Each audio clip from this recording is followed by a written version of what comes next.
Sinubukan ng kampo nitong si Luis Neri na gumawa ng eksena after ng weigh-in.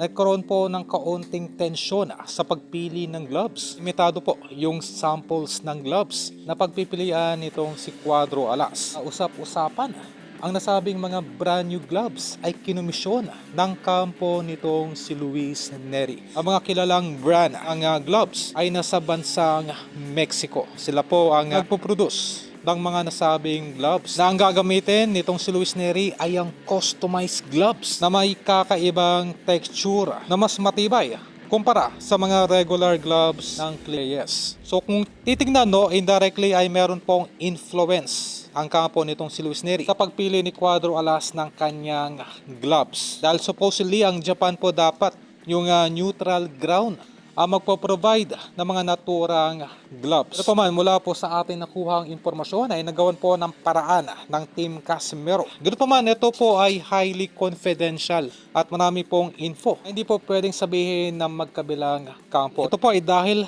ay nakakontrata ang parehong fighters sa Kameda Promotion. Dahil kung ano man ang magiging salita either Team Casimero at Luis Neri, ito po ay magre-reflect sa kredibilidad ng Kameda Promotion. Pero pa man, ito po ay maliit na changes lamang kung titignan. At ang mas mahalaga po ay yung katanungan kung naabot ba ni Cuadro Alas ang peak ng kanyang training. At kung ito ba ay sasapat na upang ma-knockout itong Mexican assassin na si Neri.